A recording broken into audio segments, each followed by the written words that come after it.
जैसे ही चाइना में कुछ होता है तो कहीं ना कहीं हमें भी डर लग जाता है, अब वो फिर आएगा इंडिया में।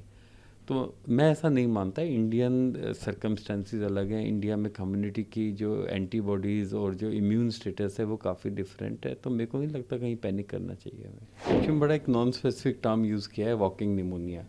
ये ना ग्रुप ऑफ पेशेंट हैं जिनको निमोनिया हुआ है। निमोनिया मतलब बुखार हुआ है, चेस्ट में इन्फिल्ट्रेट्स आए हैं जिसको हम निमोनिया का रूप देते हैं। बट कोई स्पेसिफिक वायरस या बैक्टीरिया नहीं है, एक नहीं है। लाइकली है कि कोविड काफ़ी ज़्यादा रिस्ट्रिक्शंस थे, तो बच्चे वैक्सीनेटेड नहीं थे या एक्सपोज नहीं थे, तो ऑल ऑफ सडन जो छोटे बच्चे हैं वो एक्सपोज हो गए हैं और उनको एक जैसे सिम्टम्स आ गए हैं और सडनली ओवर क्राउडिंग हो गई हॉस्पिटल में, इसलिए शायद पैनिक हो गया है।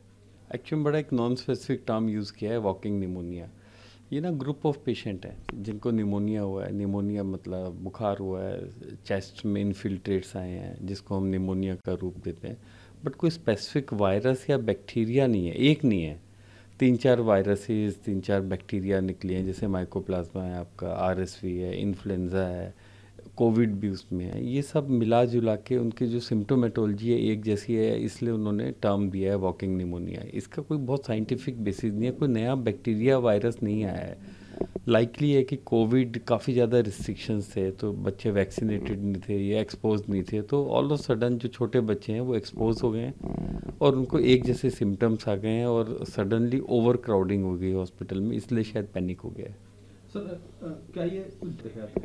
अगर हम बात करें कोई भी वायरस, कोई भी बैक्टीरिया, अगर पेशेंट एक्सपोज नहीं है, उसकी इम्यूनिटी सिस्टम वीक है, वो कभी एक्सपोज हुआ नहीं था, एंटीबॉडीज़ नहीं डेवलप हुए, तो कोई भी एक में से 100 में से एक वायरस या बैक्टीरिया डेडली हो ही सकता है। आईसीयू की ज़रूरत पड़ सकती है, एडमिशन्स की ज़रूरत पड़ सकती है। तो माइकोप्लाज्मा ले लें, मैक्सिमम पेशेंट्स में माइनर से सिम्टम्स रहते हैं। कॉफ मेजर सिम्टम होती है, किसी बच्चे में से 1 in 100 या 1 in 200 में निमोनिया का रूप दे सकता है। ऐसे हम कोविड की बात करें, ऐसे इन्फ्लुएंज़ा की बात करें, ऐसे आरएसवी की बात करें, तो इन जनरल सडनली क्राउडिंग हो गई। क्राउडिंग मीन्स ये सारे के सारे क्लब हो गए हैं वायरसेस और जो बैक्टीरिया हैं, और ऑल ऑफ सडन उनके एमरजेंसीज ओवर क्राउडेड हो गई है, इसलिए शायद पूरी वर्ल्ड में पैनिक फैल गया। पैनिक इसलिए, हर गंदा वायरस या बैक्टीरिया चाइना से ओरिजिनेट हुआ है।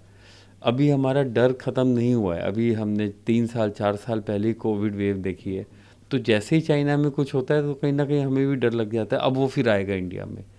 तो मैं ऐसा नहीं मानता। इंडियन सर्कमस्टेंसेस अलग हैं। इंडिया में कम्युनिटी की जो एंटीबॉडीज़ और जो इम्यून स्टेटस है वो काफ़ी डिफरेंट है, तो मेरे को नहीं लगता कहीं पैनिक करना चाहिए हमें। सर अच्छी जाती हैं सर, ऐसा एनवायरनमेंट है वहाँ पे? एक्चुअल में चाइना में थोड़ी मिस्टीरियस चीज़ें तो होती हैं, इन द सेंस कि वहाँ की चीज़ें क्लैरिटी के साथ नहीं आती हैं। वो हाइड करते हैं, साइंस को हाइड करते हैं, साइंटिफिक फैक्ट्स को हाइड करते हैं। वहाँ की ईटिंग हैबिट्स थोड़ी अलग हैं। जंगलों में इन्वेड करते हैं जहाँ पे बैट्स हैं। शायद वहाँ पे लैब्स हैं जहाँ पे बड़े एक्सपेरिमेंटेशंस होती हैं। तो शायद ये मिला जुला कारण है। अगर हम देखें, अभी तक कोविड का प्रूव कहाँ हुआ है कि वायरस वहाँ से आया, कौन सी लैब से, वुहान में कौन सी लैब थी, क्या था।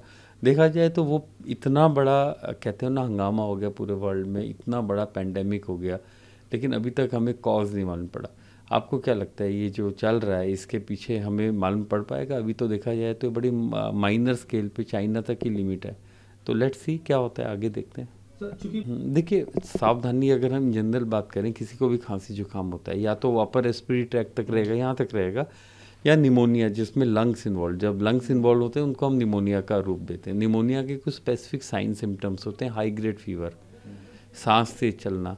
अगर ये दोनों चीज़ें हैं तो आपको इमीडिएटली अपने डॉक्टर के पास जाना चाहिए। कारण बहुत हो सकते हैं, कारण में क्या 100 से ज़्यादा कारण हो सकते हैं। वायरसेस हो सकते हैं, बैक्टीरिया हो सकते हैं। इन्फ्लुएंज़ा एक वायरस है, माइकोप्लाज्मा एक बैक्टीरिया है, कोविड एक वायरस है, आरएसवी एक वायरस है। तो काफ़ी सारे कॉजेज़ होते हैं जो वायरसेस, बैक्टीरिया जो निमोनिया का रूप धारण कर सकते हैं। और इन सब में सिम्टोमेटोलॉजी, वायरस का कोई ट्रीटमेंट होता नहीं है। बैक्टीरिया के लिए एंटीबायोटिक्स होती हैं। सब पेशेंट्स को एंटीबायोटिक देने की ज़रूरत नहीं होती अगर वो सिंपल अपर रेस्पिरेटरी ट्रैक तक है। निमोनिया है तो ऑफकोर्स कभी कभी एंटीबायोटिक देनी पड़ती है।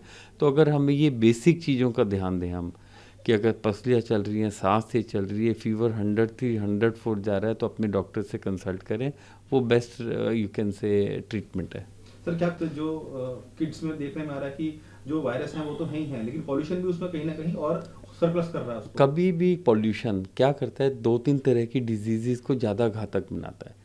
पोल्यूशन जब एंटर करता है वो इन्फ्लेमेशन प्रोड्यूस करता है पूरी बॉडी में, स्पेशली रेस्पिरेटरी ट्रैक्ट में। वो वल्नरेबल होती है कि कोई भी बैक्टीरिया वायरस है वो इन्वेड कर सकता है। तो एक तरह से एक तो करेला ऊपर से नीम चढ़ा, वो वाली कहावत सिद्ध हो सकती है कि पोल्यूशन में किसी भी तरह का एलर्जेंस, किसी भी तरह का बैक्टीरिया वायरस थोड़ा सा घातक सिद्ध हो सकता है।